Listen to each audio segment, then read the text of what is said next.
and kittens, and welcome to another episode, the final episode of Twisted Wonderland on the Feline Opinionated. I'm not ready for this. I'm not ready for it to be over. I was thinking earlier about how when you used to get like a season of an anime or a show, like it would be about 22 to 24 episodes. Like there's so many episodes of Orange High School Host Club where they're just like messing about, just doing like silly little stuff, and it just makes you happy to see. Or like the OG Fruits Basket, where it's just like one season and they never finished off the manga, but they did a lot of stuff that was just like fun in between, and it was like, oh god, I want these episodes back where it's like, oh, you know, the boys are being boys, they're just doing this, or you're bonding with characters, or you're learning someone's backstory, or nothing particularly increment to the plot is going on, and you just have this like nice moment of everyone like bonding or learning more about a character's backstory. I do think those are the greatest moments. Like, yeah, they're filler episodes, but they're fun filler episodes, except for Inuyasha. If I have to hear about Kikyo ever again in my entire life, it will be too soon. He never stopped mentioning that bitch. Never. She was always just there in the back of his mind, and I was like, for God's sake, Inuyasha, Kaguya is right there. Come on. Grow up. But yeah, here we are at the end of this season. I got my nice like Kingdom Hearts attire on because we got, you know, Sora, your boy, who's always gonna be there to help you out. We got a little Sora too because we love him. We got Riku's like best pal, best buddy. King Mickey, you know, he's always there to get like Sora's back if he gets nerfed. Goofy, the man who will always have your back in combat. And Donald, who does not heal you no matter how much you ask him. Anyway, you know, like this week I've been like on such a Disney kick because of this show.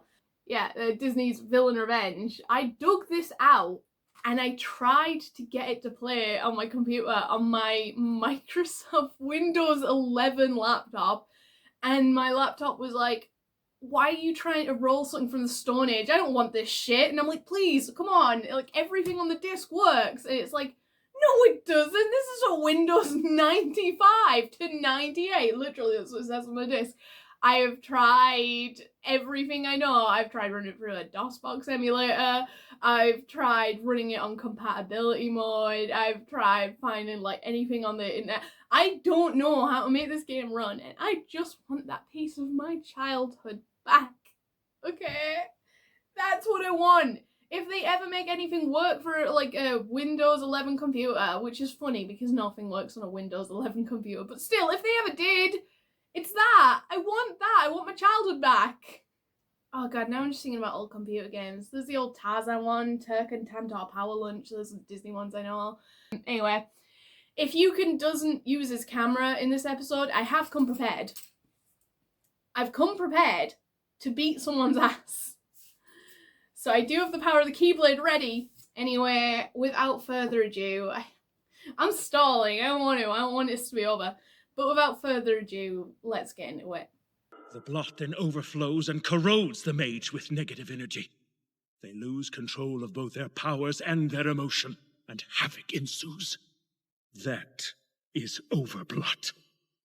I forgot about the fucking Senti monster. I forgot we were also fighting Mayura on this front. Like, geez, do I need the Keyblade, or do I need, like, the miraculous Ladybug's yo-yo? Like, which do I need here? You know shit's about to get real when they don't have an intro song, and this episode does not have an intro song.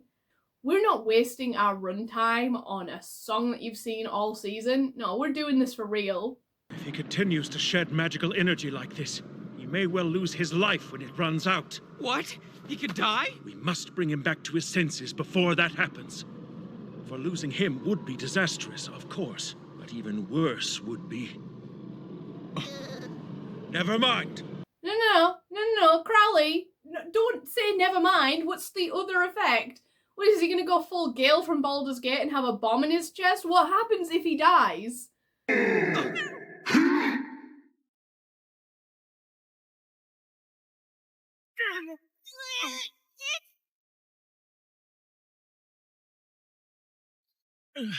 I guess we're about to find out why Crowley's the head mage. You can't see it, but my little legs are kicking. We're about to find out why my boy's the head mage. I'm so excited. Retreat to the Hall of Mirrors! You heard the man! Let's move! Huh?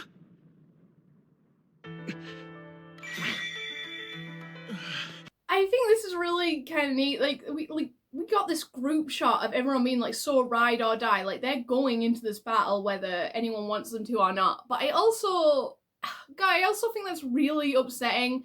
I didn't expect Diamond to stay. He's like less attached to Riddle.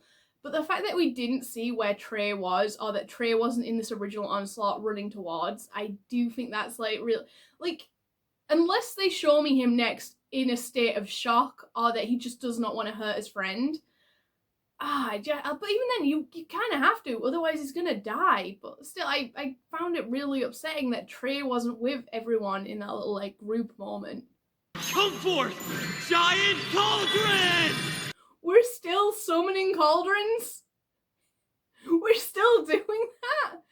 Deuce really only has one move, and it's cauldron, and I like respect the game for him. Are you nuts? What are you doing? Uh-oh. If he keeps going on like this, things will get real bad. I refuse to stand by and watch him destroy himself. Besides, he still hasn't apologized to me, and I'm not gonna let him get away with that! Are you worried he's gonna die? No, this dude hasn't apologized to me. Make him fucking apologize! What about me? What have I ever done for him?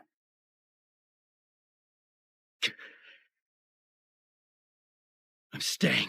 This is so funny. Every time they bring up like Trey in like the lens of what have I ever done for Riddle, and they show this like 7-year-old boy, I'm just like, it's so funny because by the end of this season, they're gonna have removed all the trauma from Riddle. But by the end of the season, they're gonna have given all the trauma to Trey. They're gonna be cuddling Riddle and he's gonna be like, I'm so sorry for what I did, for how I acted, for being a dick to her. And they're gonna be like, baby, no, it wasn't your fault. Your parents, like, did you a real bad turn. Really? It wasn't my fault? No.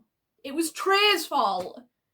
Fucking never rescued you. Seriously, what are you thinking? You can't even beat Riddle on a good day! So what, you only fight when you know you can win? You are such a wimp. You'll never be cool with an attitude like that. Well, I can't think of a better way to get him to snap out of this. So unless you got a better idea... Yeah, we'll have to face our fears and do it together.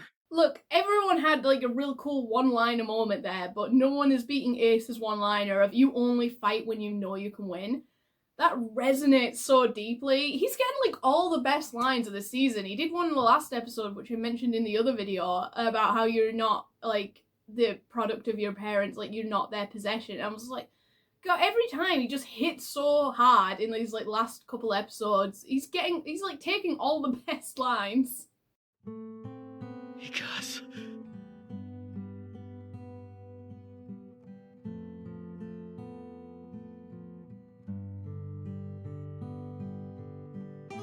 there's something I need to tell him. God, I was so prepared for that to just recycle the same scenes it's recycled. I was gonna make a joke. I was like, oh yeah, you spent one afternoon together. You had one tart. And then it hit me so hard with like, it's that sort of, what's it called? It's that like sort of privilege that rich people and like higher up or people in power think that they have. That they can go and make demands of other people. Like Trey's family are like bakers and they're bowing to this like grand mage who's like this big healer, and like she's not paying attention. It's so harsh as well because they're standing in front of their son Trey. They're protecting him from her ire while he's crying about the loss of this friend. Meanwhile, she's ignoring Riddle. She's ignoring her own son while he's literally pulling on her skirts and begging her to stop. So it's like such a difference in like the parenting styles and like the stances and just again like the feeling of privilege that, oh, I'm better than you and I'm going to prove it and I'm going to make you feel like the scum of the earth, like you're not on my level because you're not. And it's just like the worst people always do this. The worst people always make you feel like you're inferior, and it just like it does something inside of you that just like it just digs at you in the worst possible way. Fine.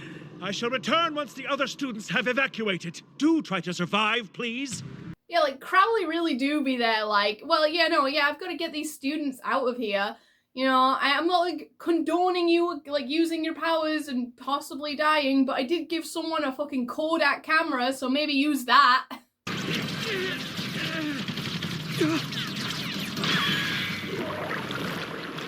Oh, blood! It's corroding the ground. Is blot was like blot what they called it in Epic Mickey? Am I just making that up? I haven't played Epic Mickey in such a long time because I love the game, but the camera angles bug the shit out of me. But is blot what they call it in Epic Mickey? Is that how it goes? Someone tell me that.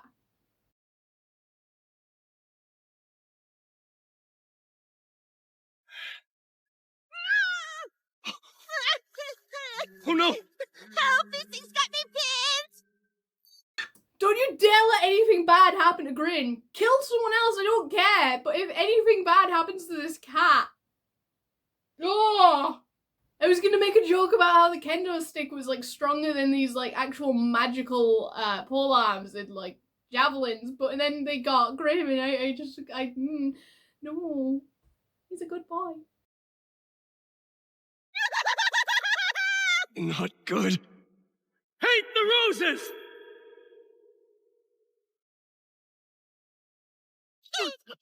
Oh, that really is a great spell. Keep your head on a swivel. Trey was so ready there with like a little pose of his little footboy hat. That was so dumb. That was so dumb. Like he's like, oh no, we've been traumatized. I've got to sort Riddle out. Everything's bad. Oh, but don't don't forget I saved you. Ooh ooh. Deuce, move it!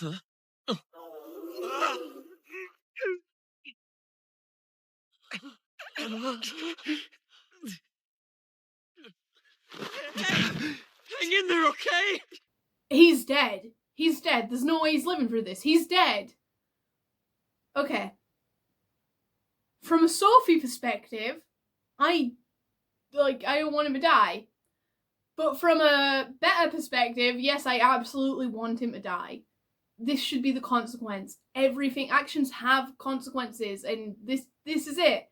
So like, okay, on like a little point, I'm like, no, don't kill him. It's like too sad. But on a real point, on a writer's standpoint, on a viewer's standpoint, I'm like, no, he should absolutely die. Don't do any of this. Oh, we'll bring him back with the power of love. Oh no, he's totally okay. Blah blah. Or if not that, if you are going to keep him alive, then he has to suffer consequences in, he got stabbed, now he can no longer perform magic, and he has to leave the school later on. Like, give me a real consequence to the actions here. It's always the best course for a story. Nah, forget about me.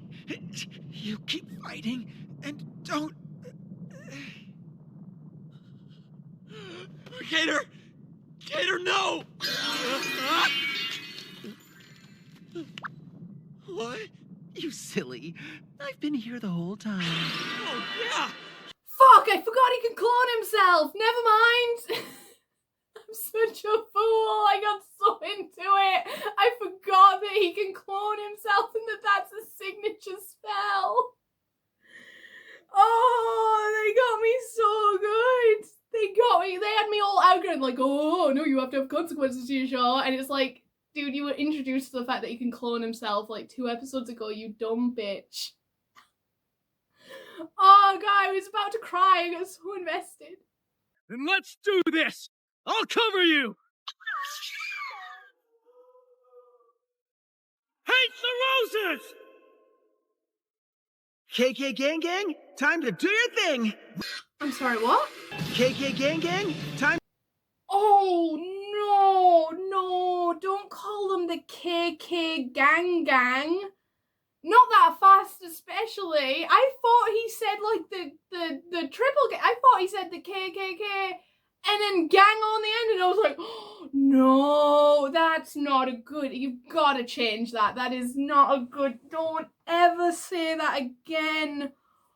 Oh, my God, my heart was in my mouth. But how? How? I am never wrong. I must be right. If I'm not right, then what has this all been for? I'm laughing Because, okay, like, there's always a joke among my little friend group that if I was in a show, I'd immediately become the villain. If I got the Death Note, I'd immediately corrupt and use it. It's like based on this like that My Little Pony film, like the new one, where Sprout immediately lets the power go to his head and becomes a dictator. He sings like "Danger, Danger," which is a bop of a song, by the way. But yeah, like my friends and I watched that together, and they immediately looked at me, and I was like, looking back, like, I know, yeah, I would do that. But the reason I'm laughing at it is because that's what I always say to my friends. I've never been wrong in my life. It's just like, and they're always like, "Oh, Sophie," and I'm like, "I know, but I've never been wrong in my life." So I'm seeing this like villain absolutely go around the twist, and I'm like, "Yeah, you're never wrong in your life." I'm not suited to be a hero. It's a good thing. Like, never, ever, ever. Hey, Athena. It's like, yeah, never, ever, ever give me even a modicum of power, because, oh god, I immediately, I'd become unhinged. Oh, stinky poo bomb, you are smelly.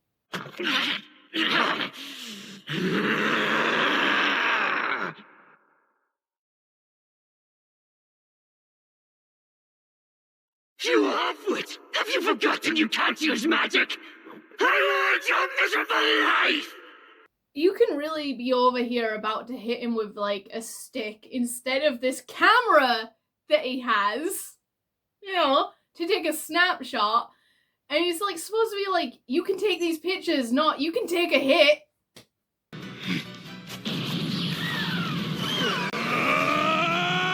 Whoa! Why is he walking like that?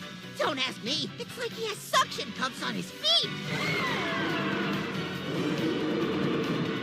Incredible! First off, look at his little kicky legs as he walks over. I've seen my nephew run like that. Second off, playing like the intro music in the background as an orchestrated version is absolutely beautiful.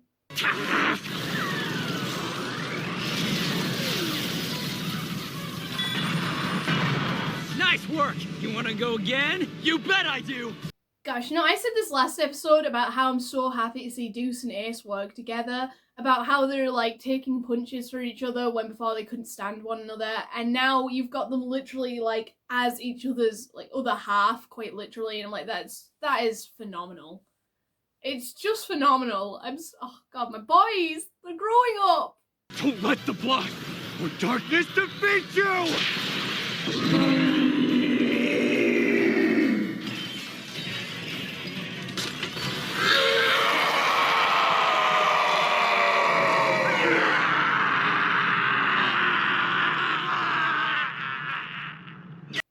I was just thinking, it's a really good thing that Kida, like, Diamond D doesn't have the camera, because if he did, it wouldn't be oh, let me take a snapshot to get your soul all sorted out. It'd be like a selfie afterwards with like the body behind him, you know, like he's taking one of these little selfies, like, look at this body behind me, he's dead.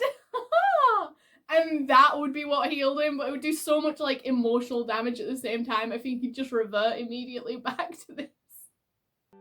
Parts of a world I long to live in. What is the matter with you? You not only ignored your schedule, but you went out to eat that sugar-laden filth! No, Mother White, you're mistaken! Permitting any free time at all is simply too much for you. No, Mother White, you're mistaken! I'll never do it again. I swear! I know it's the scenes we keep seeing, because obviously they were on a pretty tight budget, so they were using a lot of the same stuff, but to see it with even just that overlay of like static, that like to show how much it was hurting him, like, and none of the good memories were hit with that. Like, they showed all the good memories, and then the second he was back being yelled at by his mother, the static started. It's just such an interesting like effect to use to show just how much pain he's feeling. I'm starting to think that the cure isn't the camera, it isn't fighting him, it's bringing his mother here and burning her at the stake. You know, just normal family stuff. Who better to trust than her? And yet, bound as I am by her rules, my heart aches.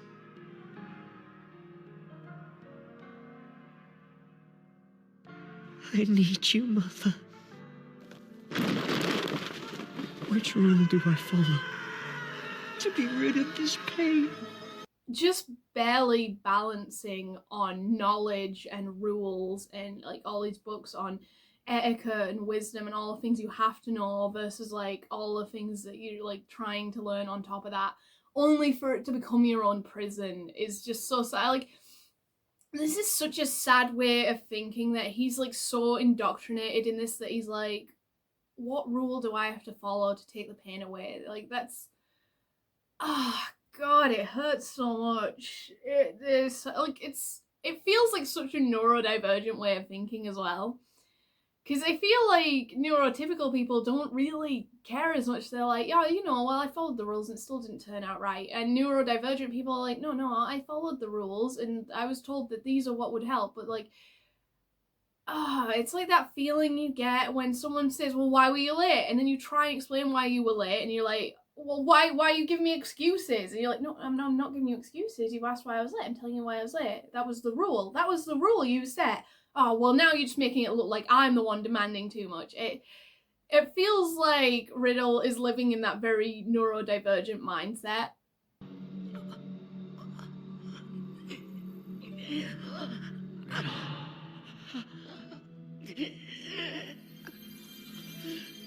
Riddle.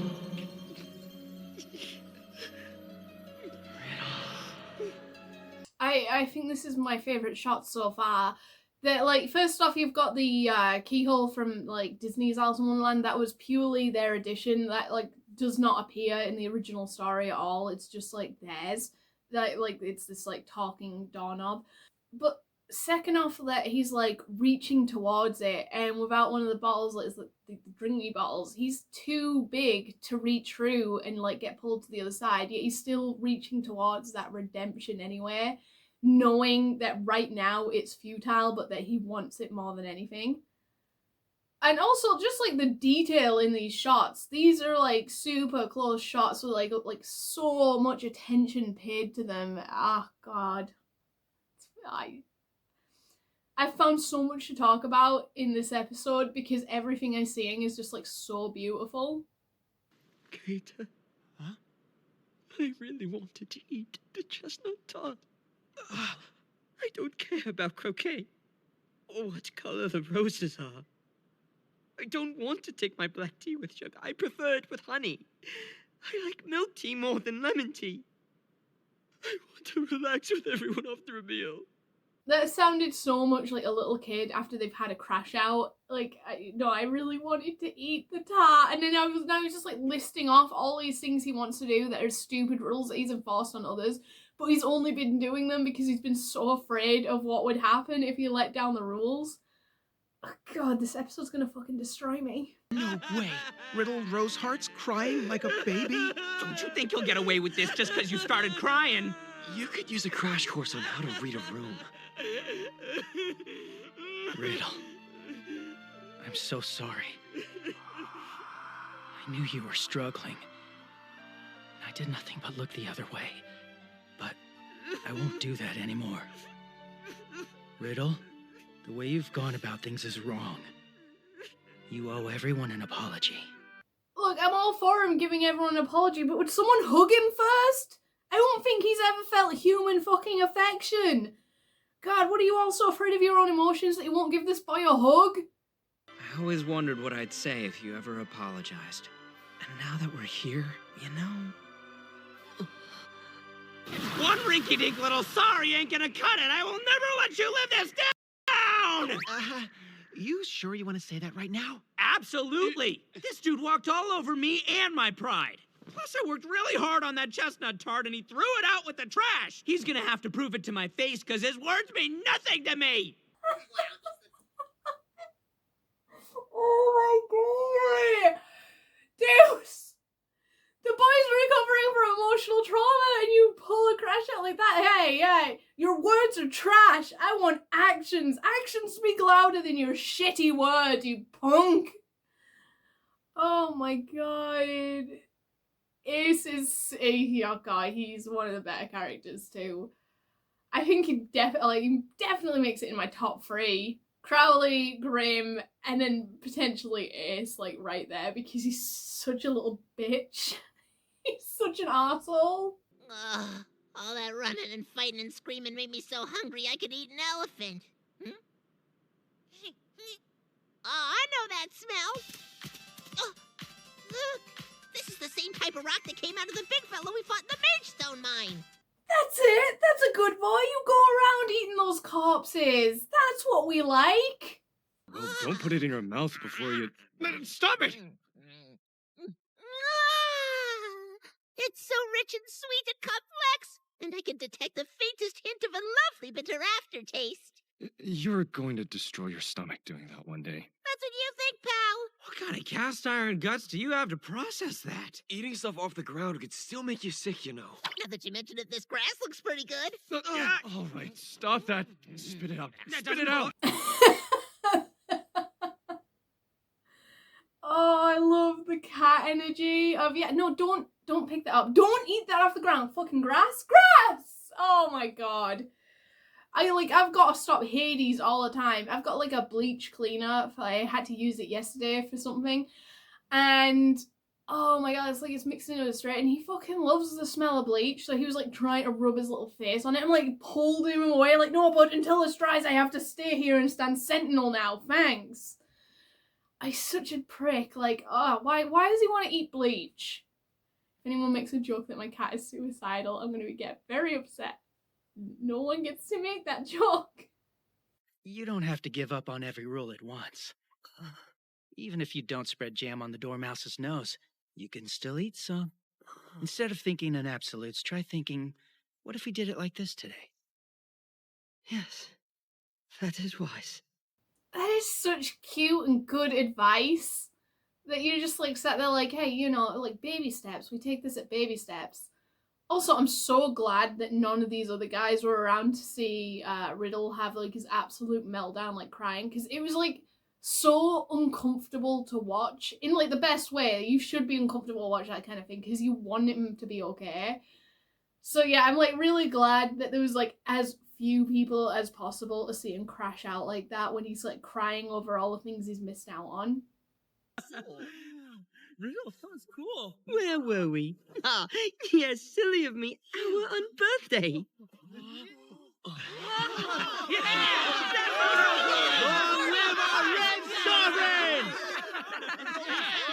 Do not take these guys holding you in celebration. In the last episode, they were trying to cook an egg on your head. Don't forgive that. Like they were throwing plates at you. They were actually inciting violence against your name.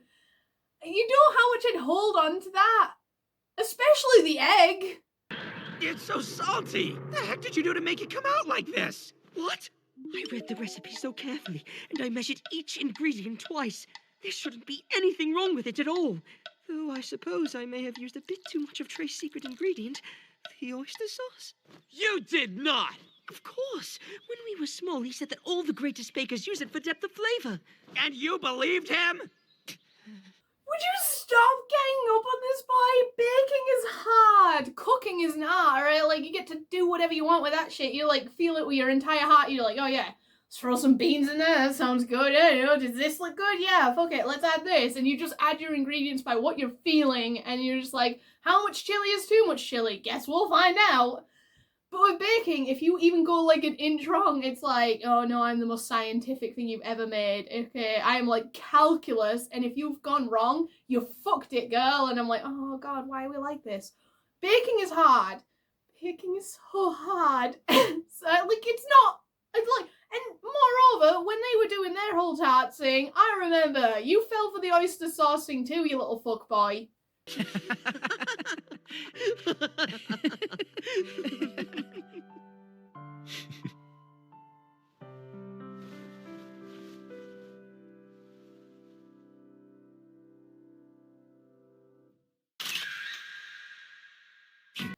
You sick son of a bitch! Why are you taking the happiness? I thought the camera was supposed to work to capture a piece of a person's soul. Are you telling me, after all of this fucking build-up, that the camera's supposed to capture the happiness to make the user stronger? Is that what's going on here? Because I'm so mad. I'm so angry.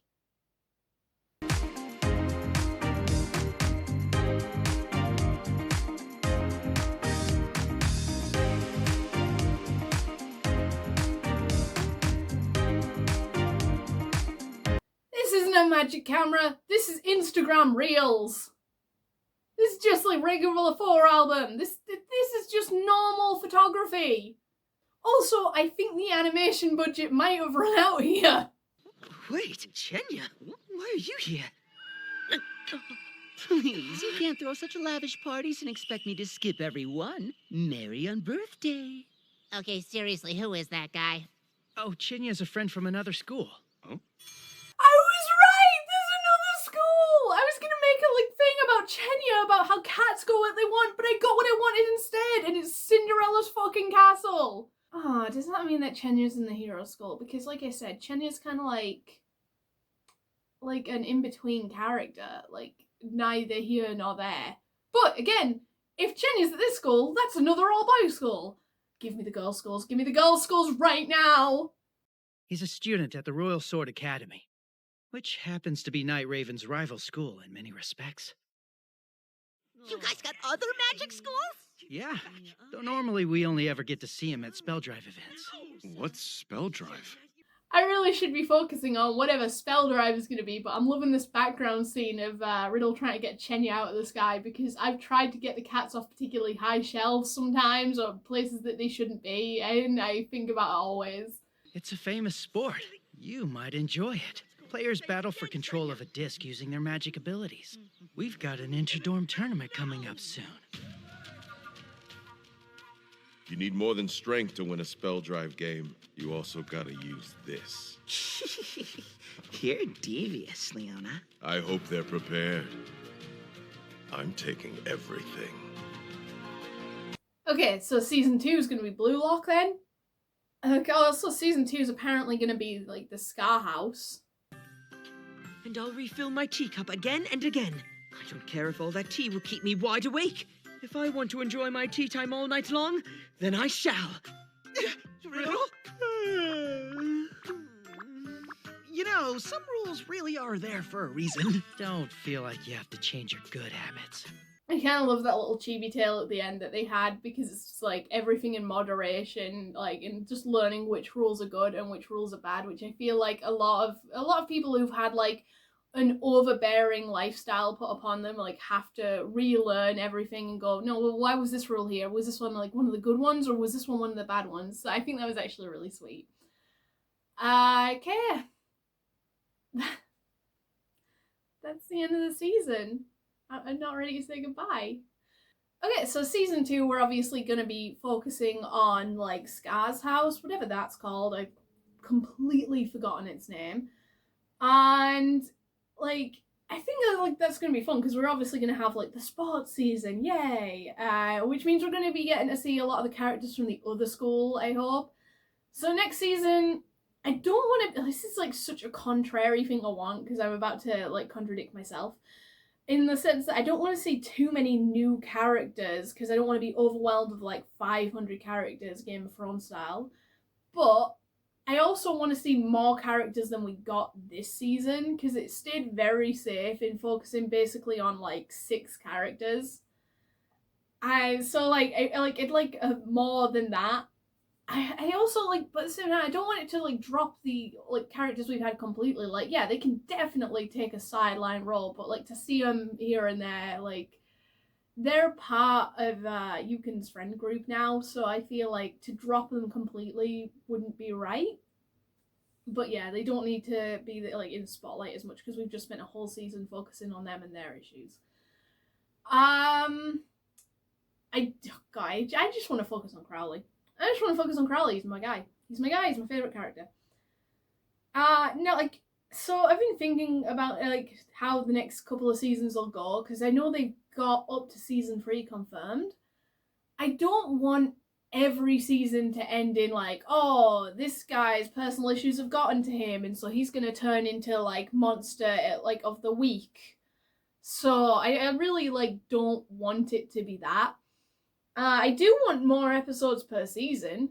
I want those filler episodes that I was talking about earlier in the intro. Like, I want things like that. Like, I've watched 6 full seasons and however many films there are of Miraculous. And Miraculous is so formulaic, monster of the week. And, like, it was always released out of fucking order. And it's, like, so shit, but so fun. But, like, yeah, like, if I've sat through all of that and can still watch Miraculous, then I can, like, definitely pay attention to, like, a full season that is actually structured with a proper storyline that releases in order of this. God, Miraculous has given me such trauma about how things are released. It's given me such nightmares. It's like, look, this guy's dead! And then the next episode is, like, introducing that character. It's like, wasn't he dead? No, he's back now. You've watched it in the wrong order. You released it in the wrong order. I've gone off on a tangent. Anyway, if we've got the villains that are like the houses for this school, I want to see the heroes that are the houses for the other school, because I think that'll be interesting. Mulan better be one of them. Bet your ass Mulan better be one of them. God, who do I want to be? The houses in that one. Belle, because she's the best one. Snow White, because she's the first one, so you have to have Snow White. So yeah, Belle, Snow White, I guess Alice to, like, I mean, statistically I suppose it makes sense if it's like the opposing houses to this one. For Sky you'd have Simba, like for Ursula you'd have Ariel, but at the same time, I don't think Ariel should be a house. Like, if you've got Alice anyway, one of them, yeah, but not both, because they're both in the principle of curiosity and exploration. So yeah, so I don't feel like they should necessarily mirror the villains, like the villains' houses. But no, like definitely Belle, because she is my favourite. It's just total bias, that's why. Mulan, because you just deserve her. I guess if you're going on the furries, then Simba makes sense, because yeah, you gotta have a house for your furries, I guess. But yeah, I'm gonna be thinking about that for next season, I suppose. Like, who would your ideal house? Oh, I suppose some of you have played the games, haven't you? Okay, if you haven't and you don't know who it is, who would be your hero houses is what I'm asking you. And I think there was 7 or 8, 6. I've forgotten how many villain houses there are. I'm doing a great job of counting. I also want to see Yukon and Grimm grow more. Like, I want to see them. I want to see Grimm learn more spells. Like, that's for sure. He deserves to know more spells. It's his whole thing to be like a master magician, a master mage, because like, he was rejected from the school in the first place. So yeah, so Grimm, I want him to learn more magic. I actually want Yukon to learn the theory of more magic, in the sense that he's trying to get home. Unless he's just totally been like watching all of this and being like, these guys can't function without me. They just can't do it on their own. I should stay here forever. Anyway, that is it from me. Tell me what series you want me to do next and I'll look into them. And alright, have a perfectly good night. Bye, cats.